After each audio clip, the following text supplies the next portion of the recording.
This is Fresh Tracks Weekly. It has been a whirlwind of a week. Kara and I took the weekend to go chase chukars with our friends Skylar and Julie and their dog Harney. It was our first time hunting chukars and it was a blast. Skylar, Julie, and Harney are a team, and they have been out there all season chasing these things. It was one of the most fun times I've ever had upland bird hunting. Hiking around in steep mountains generally makes Kara and I happy regardless, but adding in the mix of having a shotgun and having to climb up these super steep hills and try to get a shot at these fast flying birds when you're out of breath is just a whole other element.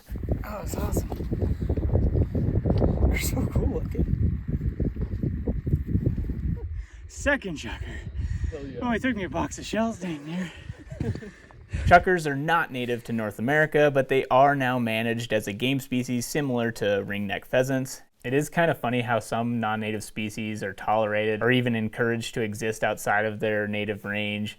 This seems to be especially true with certain fish and bird species. Often I think it has something to do with how fun they are to chase or how tasty they are. But at least in the case of chukars, so far there hasn't been any negative impacts to native plants or wildlife.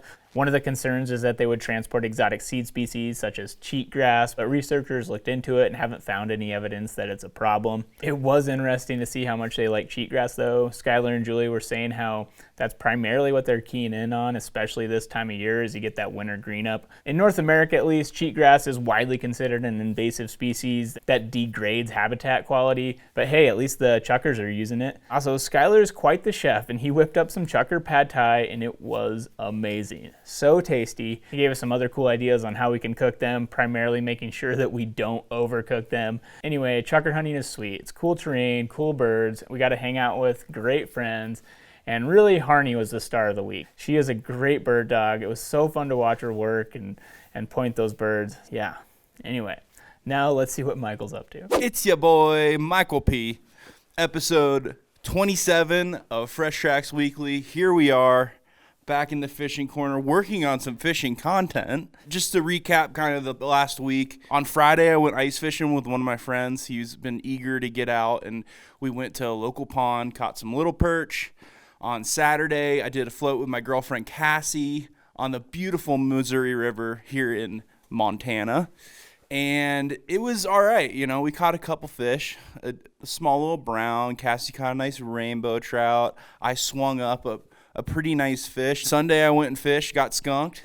And this week, I took my 15-footer out and broke it in the first, 10 minutes of fishing it. So that's kind of it for the fishing corner. If you're getting out, like I said, same thing. Winter midge fishing, that's where it's at. Ice fishing, go out and do it.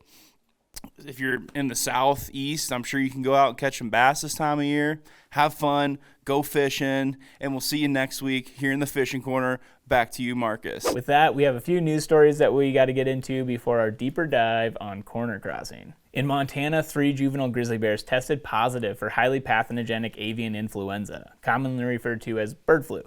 This occurred in 3 separate areas in the state, but all 3 bears were observed in a similar condition of being visibly sick.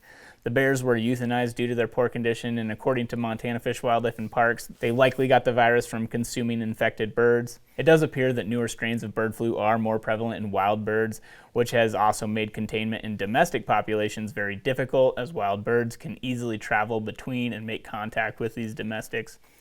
Wild bird detections are currently just under 6,000, but the true numbers are likely way higher as anecdotal observations of thousands of waterfowl dying on lakes have been reported on across the United States. Domestic bird numbers have been affected to the tune of nearly 58 million. This has resulted in many poultry and egg producers eliminating their entire flocks. So birds are by far the most affected species from this virus, but it has been noteworthy in the past when skunks and foxes were killed from it, along with several non-fatal human cases. Now with 3 grizzly bears that we know about becoming sick, there are likely way more predators that are also contracting the bird flu and will be affected by it. In Nebraska, a large poaching case involving dozens of hunters and hundreds of illegally taken animals has finally culminated with 39 convictions and hundreds of thousands of dollars in fines. One of the members of the outfit, Jacob Huftel, was just released from prison after serving a 30-month sentence. 3 other Huftel family members were also sentenced to probation and fined. The people in the spotlight the most who were convicted are Josh and Sarah Bomar, a celebrity couple who hunted at Hidden Hills Outfitters multiple times between 2015 and 2017. The couple entered a plea agreement and pled guilty to misdemeanor conspiracy to violate the Lacey Act. In exchange for the plea, the charges of illegal baiting, illegal transportation of wildlife, and hunting without permits were dropped. They were sentenced to 3 years of probation, 40 hours of community service, and to pay a total of $132,000 in fines, money judgment, and restitution, along with being restricted from hunting in Nebraska for those 3 years that they're on probation. The interesting thing that's being spun by the Beaumar's attorney is the downplaying of the Lacey Act, comparing these infractions to that of a speeding ticket, saying that the federal law excessively punishes hunters for minor infractions. A refresher on the Lacey Act: it is the oldest federal wildlife law that deals with moving illegally taken wildlife across state lines or from federal land to another piece of land. When illegally taken wildlife is transported across those boundaries, it then becomes a federal crime. In the past, the Lacey Act was hugely successful in helping curb illegal killing of tons of wildlife during the market hunting era. What it did was give real repercussions for violating game laws, having a steep financial consequence for poaching and transporting wildlife. While commercial markets for game meat are no longer the driving motivation for poaching, the Lacey Act still accomplishes a similar goal present day of giving more teeth to these infractions. The act also does not allow for ignorance of the law. If you unknowingly hunt with an illegal outfit, or even if you accept wild game from someone who violated the Lacey Act, you can still be prosecuted. In an Outdoor Life article, Christina Meister, a Fish Wildlife Service public affairs specialist, is quoted saying, quote, "The most important aspect of the Lacey Act for hunters is to hunt responsibly and to know all the rules and regulations," end quote. We've talked about it in the past, these incredible migrations that mule deer make in Wyoming. The ongoing research and public outreach has been incredible from the Wyoming Migration Initiative along with other agencies. The newest piece of media I've seen related to this is an interactive storytelling website created by USGS, and it does a great job of showing the extent of some of these migrations while detailing what has been done in the past and what needs to be done in the future to protect these corridors. I've said it before, but the media that has arisen out of this research and done on these migrations in western Wyoming is one of the best examples I've seen of scientists successfully communicating their research to the public. Hopefully this can serve as a template for other wildlife researchers to tell their story. There is some solid research out there with management implications that can lead to healthier wildlife populations, but all too often this research is left in peer-reviewed journal articles. And don't get me wrong, peer-reviewed journal articles play a super important role in this, but without the public seeing and understanding the research, it's hard to apply it in wildlife management, especially when you often have publicly elected politicians making the decisions on wildlife and their habitat. Last November in Oregon, Ballot Measure 114 was approved, which will require firearm purchasers to obtain a permit from local law enforcement. They'll have to have a photo ID, fingerprints, a safety training, criminal background check, and a fee payment. The ballot measure also restricted magazines capable of holding more than 10 rounds of ammunition. There are now 4 combined federal lawsuits that are trying to stop the implementation of this ballot measure. Recently, the Sportsmen's and Women's Coalition has filed an amicus brief to support these lawsuits against the measure. One of the arguments is that this permitting process is to be conducted by local law enforcement, and it can ultimately be one person's decision whether or not to approve or deny a permit. There's also no clear criteria for approving or denying, which can lead to potential discrimination. Also, the required safety courses are not yet available, and a lack of resources makes it hard to create these courses. With the current limitations, this law would make it extremely difficult to obtain any type of firearm at all. With that, we're going to jump into talking about some new movement on the topic of corner crossing. Really quickly, I feel like pretty much anyone in the hunting space is now aware of what corner crossing is, but super quick recap. The idea that you cross usually 2 pieces of public land touch at a corner, and then there's 2 pieces of private land at the opposite corners. Randy's using pieces of paper to illustrate. So when you cross from one piece of public to the other piece of public, your body crosses the plane of that private property, which is pretty much considered civil trespass at this point in most states. Is that what the consensus? It can be civil or criminal. Criminal. Depends on what your state statute says, but right. It's to be decided. Anyway, obviously, as hunters, getting access to these little pieces of public would be a pretty big win for access for us. There's 8.3 million acres of corner locked land. Look at that. According to my research. Coming in hot with the research. That's awesome. Which is over half of all the inaccessible land based on, what am I trying to say, private land surrounding it. Right.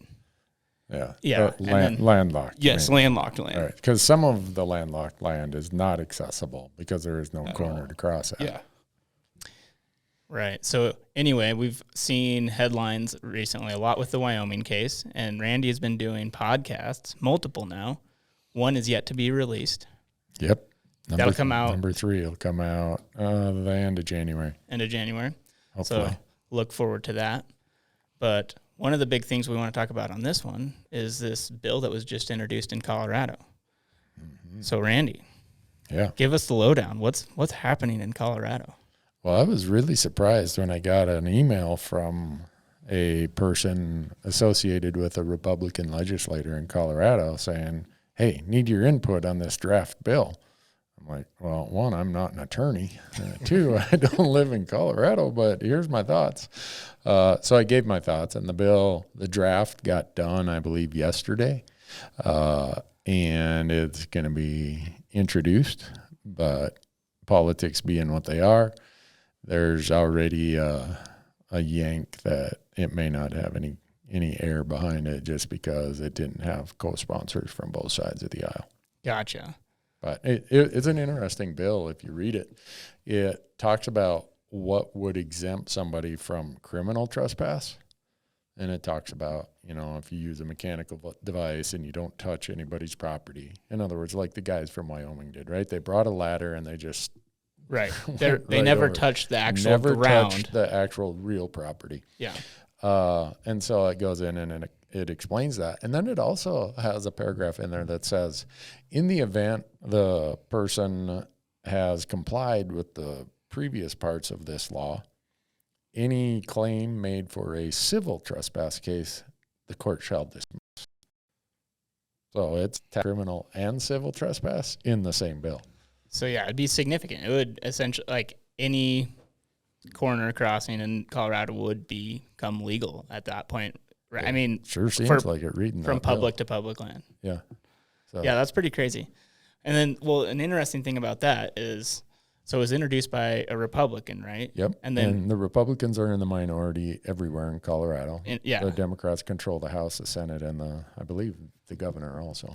Right. So. Which is just, I guess, kind of interesting because I feel like, I don't want to put anyone into a bucket, but usually the Republicans are really staunch private property rights. Mm-hmm. And so it's a little bit of a surprise, I guess, to me to see a Republican sponsoring the bills. But anyway, so do you think that changes anything? I don't know. We're seeing all kinds of bills right now that are skirting around the edge of it. The Colorado bill just goes right at it. Gotcha. We have drafts that place marks in the Montana legislature that are skirting around the edge of it. Wyoming has some bills that are skirting around the edge of it. So to the credit to this person in Colorado, they're like, well, let's just call it for what it is. An interesting observation in the Montana 2013 legislature, we had co-sponsors to a corner crossing bill. Creighton Kearns from Billings was the Republican. And when he co-sponsored it, he told us, oh, you better get up here. We didn't even know the bill was coming, and all of a sudden it shows up in committee. So we all go to Helena, and what does he do? After his leadership took him to the woodshed, he voted against his own bill and killed it in committee. It's like... Oh, really? What? So that's just a crazy thing. Until something passes, you really don't know what it's going to look like. It can be amended along the way. But don't think that the Western state legislatures are just sitting idly by. So one aspect to this, and I feel like everyone else can weigh in. I'm curious on opinions on this.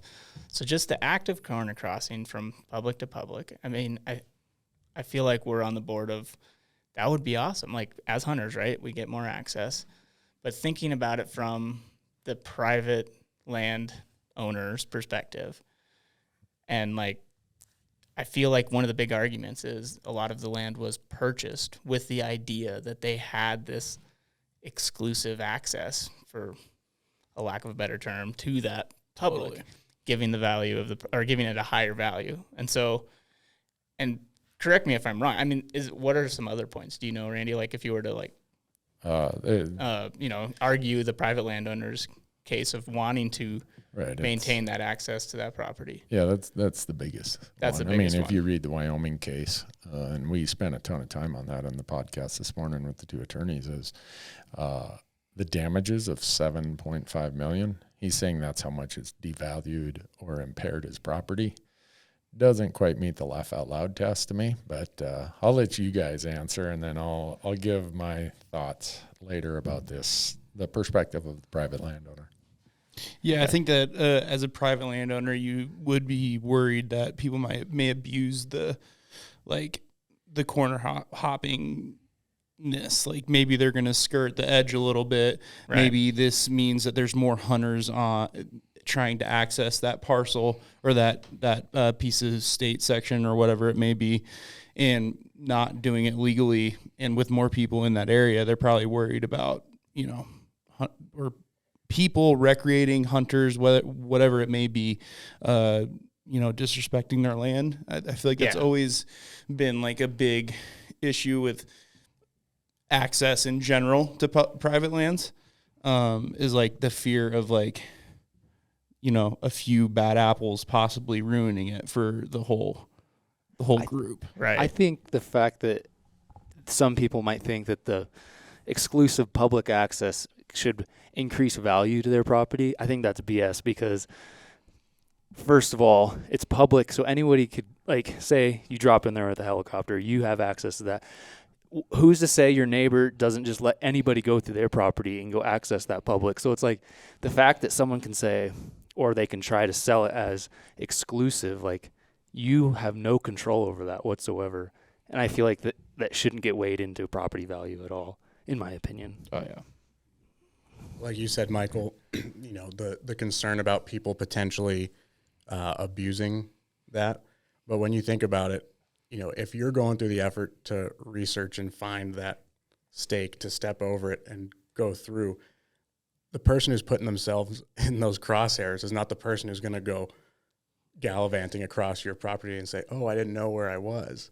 Right. Oops, I made a mistake. Or, the person who's going to do that is probably already doing that and sneaking onto private or doing whatever.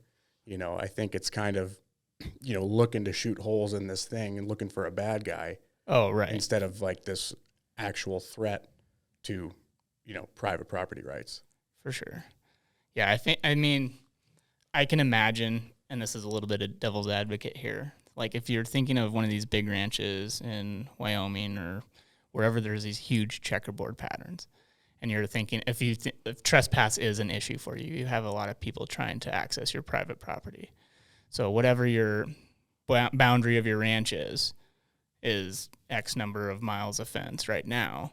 Open up that checkerboard, and now you have every section of that, whatever those state sections or BLM sections that you're trying to, protect your private property now is a new boundary that you're trying to patrol and keep people from trespassing. But again, it's like that's under the assumption that somebody's maliciously trespassing and, not using the public land. So I'm for sure on, I like to try to think of it from the perspective of the private landowner, like give them, the time of day to just see their point of view, I guess. A big question I have is like a lot of that BLM landlocks or corner, checkerboard stuff in Wyoming, sure there are some big ranches out there that probably outfit, and that's a big plus for them is they have access to those parcels. But like, what about the land or the oil and gas dudes? Like, why are they not, like, what's their big fear, I guess, of allowing people to? They haven't expressed a big fear. Gotcha. So it's mainly landowners, that seem to have guiding or access to bigger critters, or not bigger critters, just access to the animals that want to be hunted that are opposing this. I think there's a lot of trends converging here. If you go further west, south of I-80 in Wyoming, you have the Rock Springs Grazing Association. It's all checkerboard. And those are old historic landowners. They allow public access across that checkerboard. It's almost as if it's all public. What we have converging is, one, we have technology, starting with Google Maps and Jaya and, on and on. We now have digital maps, where before a lot of stuff was off limits. We didn't even know that it was there. And even if we knew it was there, we couldn't really get to it with much precision. So you have that trend. You have another trend of very wealthy out-of-state people coming in, buying ranches under the premise that it's sold to them, right? We've all seen the ad, 10,000 acre ranch. And then in the fine print it says, but only 1,000 is deeded. Right. 9,000 is leased. But they sell it almost as if it's 10,000 acres. And so you have a lot of out-of-state interests who don't necessarily share the historic values that some of the working landowners that have evolved on, I don't know if evolved is the right word, but are the legacy to the landscape. And most of these conflicts you see, not all, but most of them, the Wyoming one being a good example, is an out-of-state landowner who came, bought a huge amount of property that he had locked up, and the basis for his claim of damages is that, I paid a lot of value for the exclusive use of this public land. Gotcha. So, I look at him or his claims and his basis for this civil suit, and I compare it to the landowners over in the Rock Springs Grazing Association. They've been great stewards. They've been great to the public.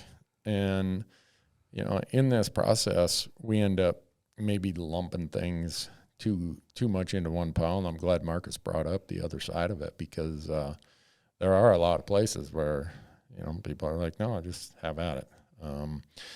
And you bring up a good point too, Michael. I think that the general public hasn't demonstrated a high level of responsibility when it comes to how they behave sometimes.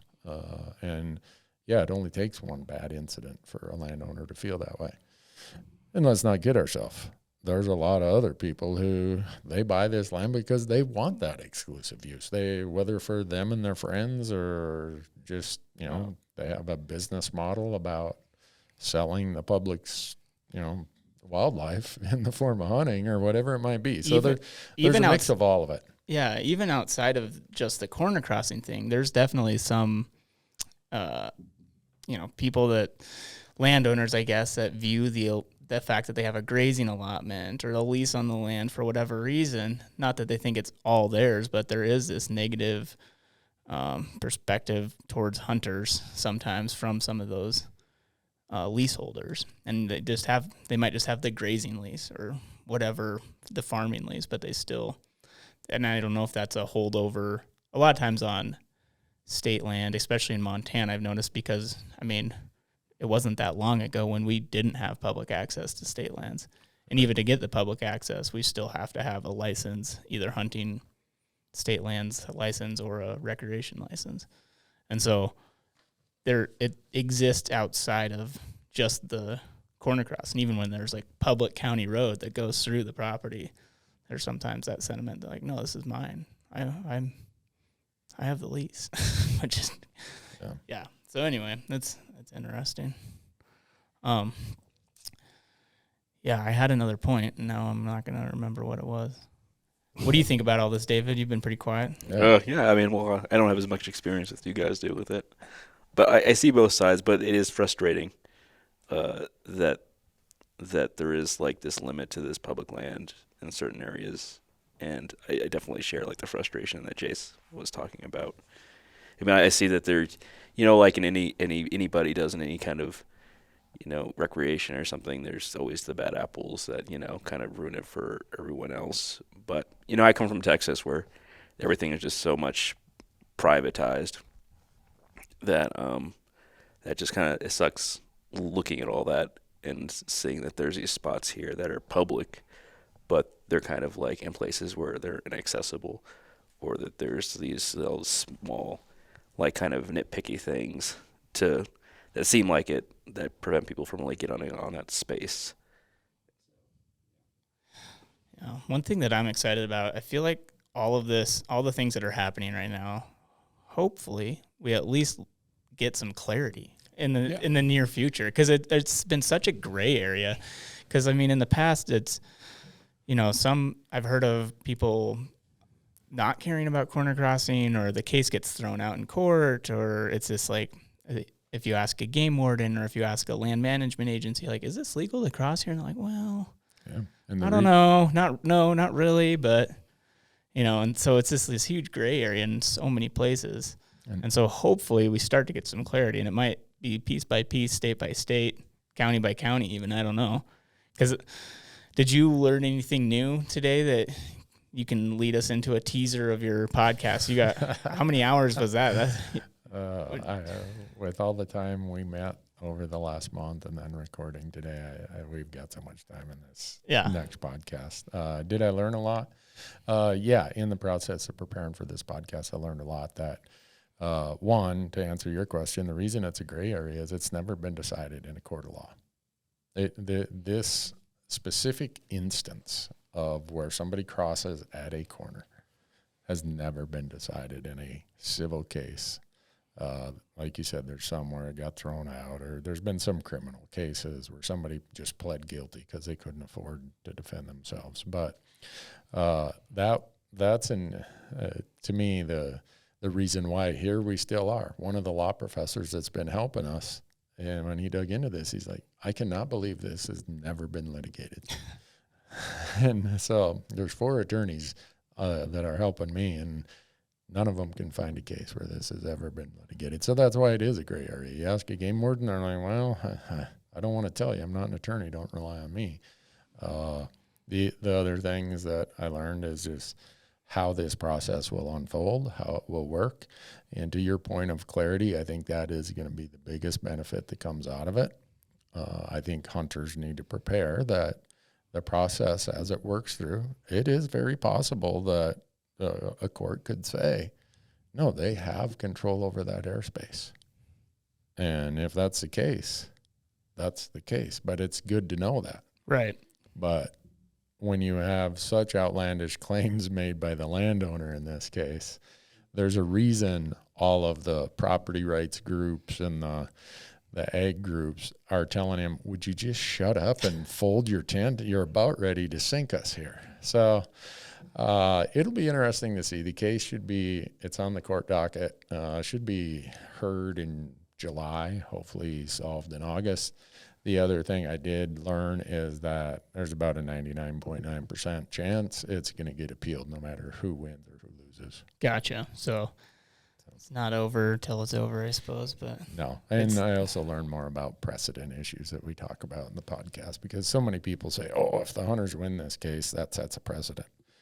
No, it doesn't, because if you think about this case, the corner in question, it was almost like a big metal picket fence put up at the corner with chains across it with locks. Okay. So that's a different level of infringement under what's called the Unlawful Enclosures Act.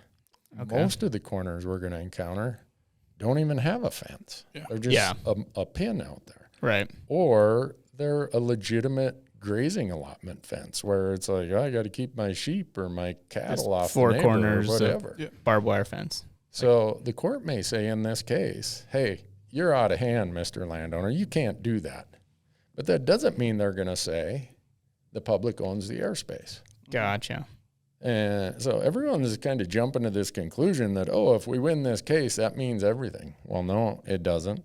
It also means that for that district of Wyoming, it could apply, but there could be another district court judge that comes up with a different opinion.